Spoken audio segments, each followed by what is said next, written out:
Usaha ternak bebek mungkin kalah pamor dengan ternak ayam. Namun siapa sangka justru untungnya membuat mata melek.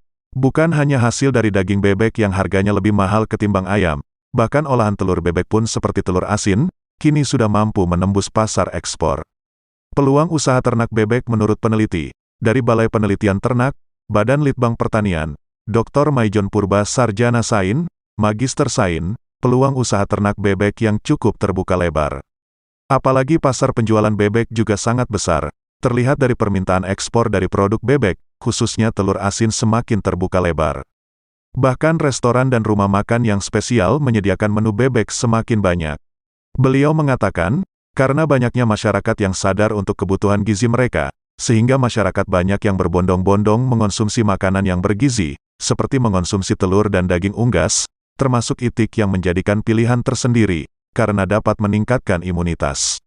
Untuk membantu masyarakat yang ingin beternak itik atau bebek, Balitnak atau Balai Penelitian Ternak telah melepas beberapa jenis itik unggul, baik bebek petelur maupun bebek pedaging.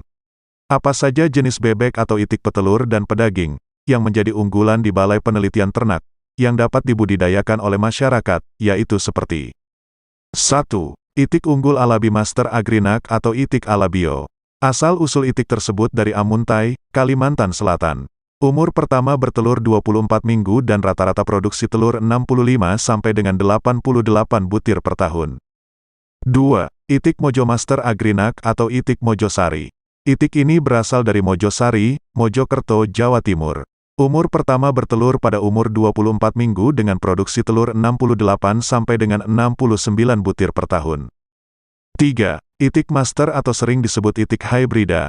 Itik jenis ini merupakan persilangan dari itik Mojo Master yang sudah terseleksi dan itik Alabio Master yang sudah terseleksi. Itik Master ini sudah diseleksi di Balai Penelitian Peternakan dari tahun 1999.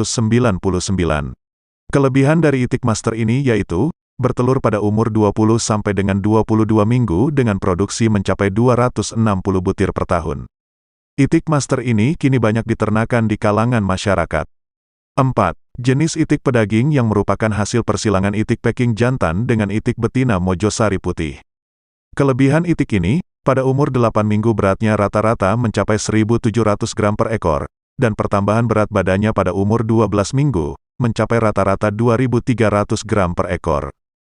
5. Dan yang terakhir jenis itik ini memiliki potensinya lebih bagus lagi, karena bisa menjadi itik petelur dan itik pedaging. Itik jenis ini yang ditunggu-tunggu oleh masyarakat. Tapi jenis itik ini sebenarnya spesial penghasil daging. Yaitu itik EPMP yang merupakan hasil persilangan 3 ekor entok, itik Peking dan itik Mojosari. Hanya umur 8 minggu beratnya sudah mencapai rata-rata 2,5 kg. Maka jenis itik ini lebih cocok untuk dijadikan itik pedaging. Dengan bobot yang cukup besar tersebut, itik ini sebagai salah satu alternatif itik pedaging. Itulah 5 jenis bebek yang merupakan produk unggulan dari Balitnak atau Balai Penelitian Peternakan. Kenapa usaha budidaya ternak bebek menjadi peluang usaha yang menjadi incaran semua orang? Karena, banyaknya permintaan telur bebek untuk dijadikan telur asin, menjadikan peluang usaha ternak bebek yang menjanjikan. Tidak hanya telur bebek untuk dijadikan telur asin tetapi, banyaknya permintaan telur bebek untuk dijadikan bahan untuk pembuatan roti dan martabak. Bukan hanya permintaan di dalam negeri saja, tetapi permintaan dari luar negeri juga sangat besar. Seperti dari negara Amerika Serikat saja, permintaannya telur asin sebanyak 2,5 juta butir per tahun, belum lagi dari Dubai, dan dari Jepang.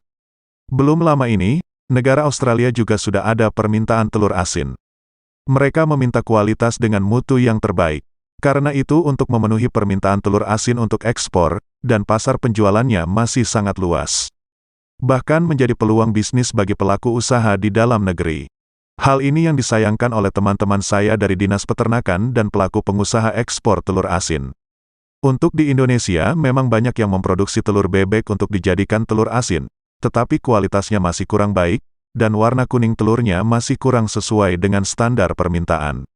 Karena peternak di Indonesia sering sekali mengabaikan kualitas pakan, dan tidak memperhatikan nutrisi yang dibutuhkan oleh bebek tersebut. Dengan ini, saya dan teman-teman dari Dinas Peternakan memberikan penyuluhan kepada para peternak untuk meningkatkan kualitas produksi telur, agar para peternak di seluruh pelosok Indonesia mendapatkan peluang menjadi negara pengekspor telur asin terbesar di Asia Tenggara. Kesempatan emas ini tidak akan datang dua kali. Bahkan dari negara Singapura pun, ada permintaan telur asin hitam. Saat ini untuk memenuhi permintaan telur asin hitam masih disokong dari Tiongkok, namun tidak menjamin tingkat kehalalannya, karena masih menggunakan bahan kimia dalam proses pembuatan telur asin hitam tersebut. Telur asin hitam ini dihargai sebesar Rp8.500 per butirnya. Selain telur asin hitam, ada juga permintaan telur asin frozen atau telur asin beku. Dengan permintaan telur bebek yang sangat tinggi, tidak dapat dipungkiri jika para peternak terkendala pada ketersediaan pakan yang berkualitas untuk pakan bebek petelur. Untuk menyiasati kelangkaan pakan, maka saya dan teman-teman dari Dinas Peternakan mengembangkan dan membudidayakan maggot BSF dan tumbuhan Indigofera. Karena dari dua jenis pakan ini merupakan sumber protein yang sangat bagus untuk dijadikan pakan unggas seperti bebek petelur.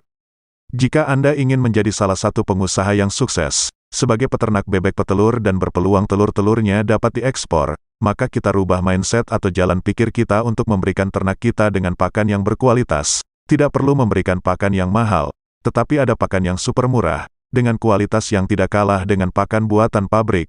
Yang terpenting pakan tersebut sesuai dengan nutrisi yang dibutuhkan oleh bebek. Bagaimana cara membuat pakan yang murah dan nutrisinya sama dengan nutrisi yang dibutuhkan oleh bebek?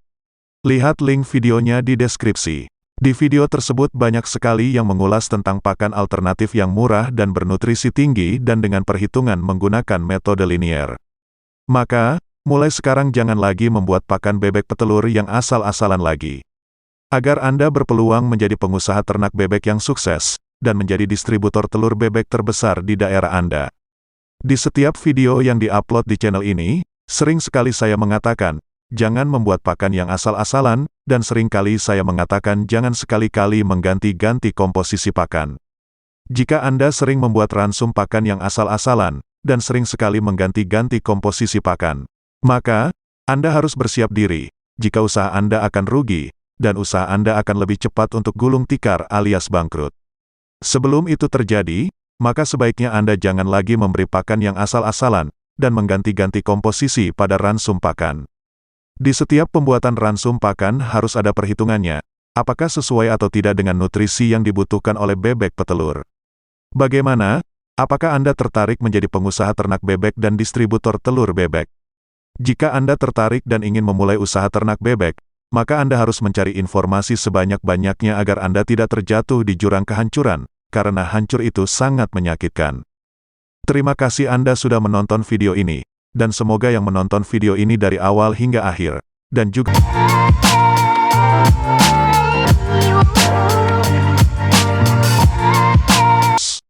saya hanya bisa mendoakan Anda, sebagai ucapan terima kasih kepada Anda yang sudah menonton dan telah menekan tombol like. Sampai jumpa lagi di video berikutnya.